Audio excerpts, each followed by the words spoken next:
بسم اللہ الرحمن الرحیم۔ شروع اللہ کے نام سے جو بڑا مہربان اور نہایت رحم کرنے والا ہے۔ السلام علیکم۔ پاکستان بننے سے پہلے ہمارے ایک عزیز دہلی میں رہائش پذیر تھے، آج کل کراچی میں رہتے ہیں۔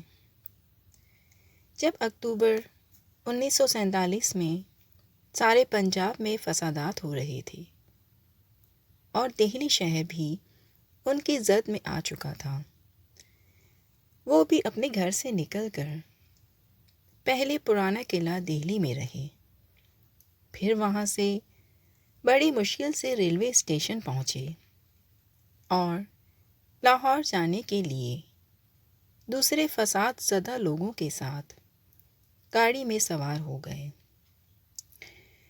ان کے پاس صرف ایک بیگ تھا جس میں چند کپڑے تھے، اس کے علاوہ ایک چھوٹے سائز کا قرآن مجید تھا جس کو انہوں نے اپنے سینے پر باندھ رکھا تھا۔ گاڑی آہستہ آہستہ چلتی بلکہ رینگتی ہوئی 3 دن میں امرتسر پہنچی۔ راستے میں کئی جگہ ہندو اور سکھ بلوائیوں نے حملے کیے اور مسلمانوں کے جان و مال کو نقصان پہنچایا، مگر گاڑی کسی نہ کسی طرح آگے بڑھتی رہی۔ لیکن امرتسر کے اسٹیشن پر رات کے وقت پہنچ کر ایسی رکی کہ دن کے 9 بج گئے۔ ڈرائیور اور گارڈ کا کہیں پتہ نہ تھا۔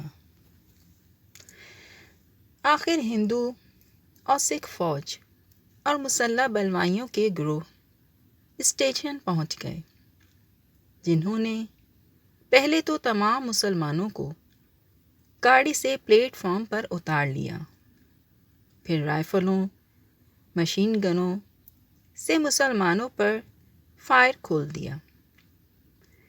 کیا قیامت کا سماں تھا!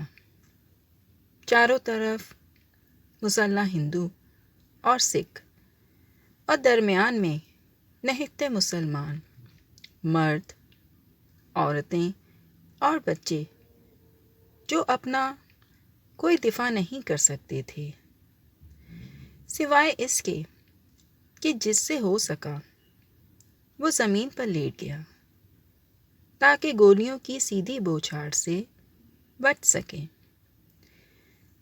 اس وقت اس کے سوا دفاع کا کوئی طریقہ ممکن ہی نہیں تھا، لیکن ہمارے وہ عزیز کہتے ہیں کہ اس وقت مجھے خیال آیا کہ اگر میں بھی لیٹ گیا تو اس سے قرآن مجید کی جو میرے سینے سے بندھا ہوا ہے بے حرمتی ہوگی، اور پھر میں خدا کے سامنے کیا منہ لے کر جاؤں گا کہ میں نے جان کو کچھ عرصے تک بچانے کے لیے قرآن مجید کو زمین بوس کر دیا اور جیتے جی قرآن کو سرنگوں ہونے دیا۔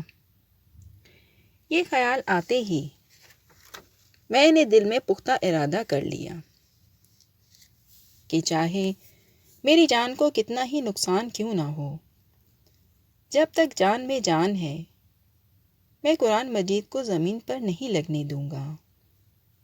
یہ ارادہ کر کے میں گاڑی کے ساتھ پشت لگا کر کھڑا ہو گیا۔ 2 گھنٹے لگاتار گولیاں چلتی رہیں اور میرے دائیں بائیں اور اوپر سے گزرتی رہیں۔ ریل گاڑی کے اس ڈبے کے شیشے چکنا چور ہو گئے جس کے ساتھ میں کھڑا تھا، لیکن نہ تو میرے قدم ڈگمگائے اور نہ مجھے کوئی خراش آئی۔ جب فائرنگ بند ہوئی تو میں نے دیکھا کہ جس جگہ میں ٹیک لگا کر کھڑا تھا اس کے علاوہ اس ڈبے کا کوئی حصہ ایسا نہ تھا جو گولیوں سے چھلنی نہ ہو چکا ہو۔ ایسا معلوم ہوتا تھا کہ جیسے کسی ماہر نشانہ باز نے اپنے معمول کو لکڑی کی دیوار کے ساتھ کھڑا کر کے اس کے گرد چاقو سے حصار کھینچ دیا ہو۔ قرآن مجید کا یہ معجزہ مجھے کبھی نہیں بھول سکتا۔ افسوس آج ہم خدا کی یاد سے غافل ہیں، ورنہ خدا تو ہر دم ہمارا محافظ و مددگار ہے۔